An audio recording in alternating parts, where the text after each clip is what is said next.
में पालन किया। कुछ ही दिनों के बाद दोनों अपने शरीर को छोड़ दिया। बाद में कौशलपुर में किसी धनी के घर संयोग से दोनों एक ही घर में जन्म हुए। बड़ी बहन सियारी हुई, छोटी बहन चिल्ली हुई। संपूर्ण लक्षणों से युक्त उनको जाति का स्मरण रहा। बड़ी बहन काशी राज में बिहाई और छोटी बहन काशी राज की मंत्री गार्हपत्य अग्नि के समीप में विधि पूर्वक ब्याह किया और पूर्व जन्म के फल से मृगनयनी रानी ने जब लड़का उत्पन्न किया तो वह यमराज के घर चला गया। जाति का स्मरण रखने वाली दीवान जी की स्त्री ने 8 पुत्र उत्पन्न किए। 8 वसुओं की माता की तरह उसको देखकर राजा की स्त्री राजा के आगे ईर्ष्या मैंने अक्षमा के साथ हे नाथ, मेरे वचन को आप पूर्ण करें और जिस रास्ते से मेरे लड़के युवराज के यहाँ गए उसी रास्ते से अगर हमारा जीवन जाते हो तो मेरी बहन के लड़कों को पहुंचा दो। ये सुनकर राजा ने वैसा ही किया। इसके बाद जीवत पुत्रिका ने उनको जिला दिया। एक समय वन में उसके सिर काट कर बांस की डोरी में रखकर उसके घर भेज दिया। वे सब सिर अनेकों रत्नों से युक्त हो गया। बिना चोट खोट के सब जी गए। इन लड़कों को देखकर राजा की स्त्री बड़े आश्चर्य को प्राप्त हुई। आकर के अपनी बहन से पूछने लगी कि तुमने कौन सा व्रत किया है जिससे तुम्हारे लड़के बार बार मर के भी जी जाते हैं। दीवान जी की स्त्री बोली, पुनर्जन्म में मैं चिल्ली रही और तू सियारिन रही। जीवत पुत्रिका के व्रत को करती हुई तूने अच्छी तरह से व्रत का पालन नहीं किया। उसी दोष से हे बहन तेरे लड़के नहीं जीते, मेरा व्रत नष्ट नहीं हुआ था, इससे मेरे लड़के जीवित रहते हैं। हे प्यारी, अब तुम और राजा सब साहब इस व्रत को करो। इस व्रत के प्रभाव से तुम्हारा पुत्र जीवित रहेगा। और हे भाग्यवती, मैं सच कहती हूँ। उसके वचन को सुनकर उसने इस व्रत को किया। उस दिन से राजा जीवित पुत्र हुए और उस स्त्री के लड़के बड़े सुंदर हुए। इस पृथ्वी में हुए लड़के राजा हुए, बहुत समय तक जीने वाले हुए। मैंने सुंदर व्रत संपूर्ण सौभाग्य को बढ़ाने वाला कहा है। पुत्रों के दीर्घ जीवन की इच्छा वाली स्त्रियां ही इस व्रत को करें। संप्रदाय से समाप्त हो गई। इनको लोग भविष्य कथा कहते हैं। भविष्य पुराणादि को कोई महत्ता नहीं है। इससे हमारे भारतवर्ष का यहाँ तक विचार बढ़ा था कि यहाँ सियारिन भी व्रत करती थी और आत्मोन्नति करती थी। आज हम यहाँ गिर गए हैं। कोई भी व्रत करना हमें कठिन मालूम पड़ता है और इनके अनेक दुख बीमारी वगैरह को हम भोग रहे हैं।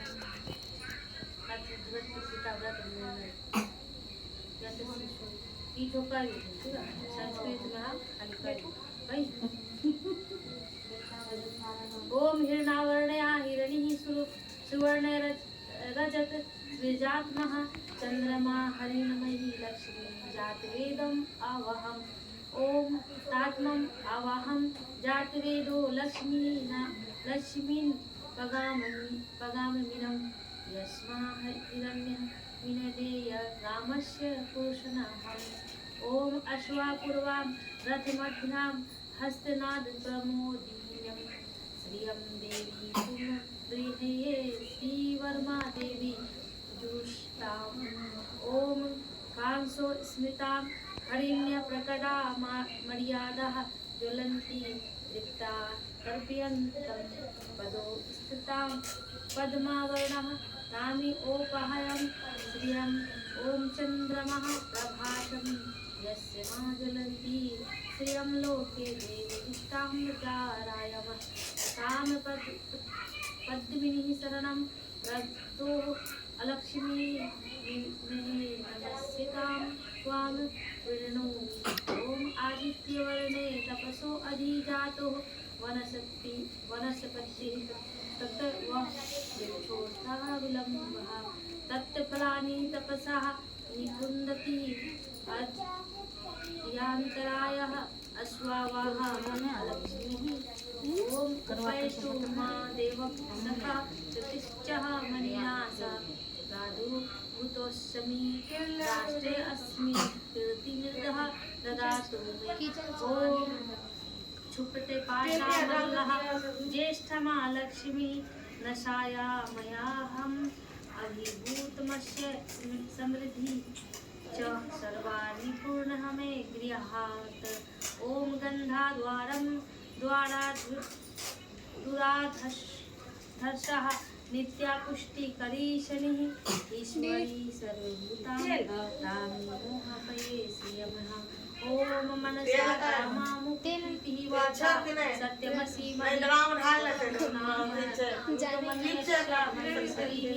श्रियन्ताः ॐ कर्दमणि प्रजामयि संव्यव कर्दम श्रियं वायस्मे कुले मातरं पद्मिनी नीलम ॐ आप श्रीः सृजन्तु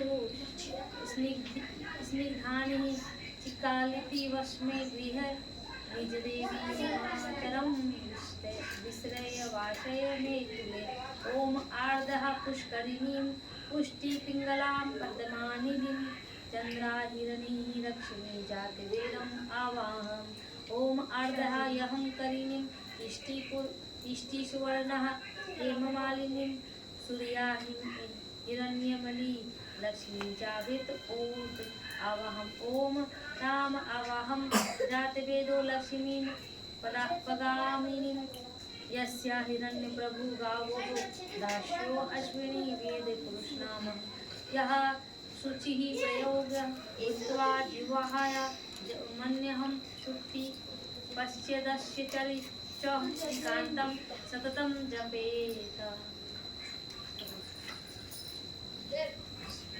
बंद।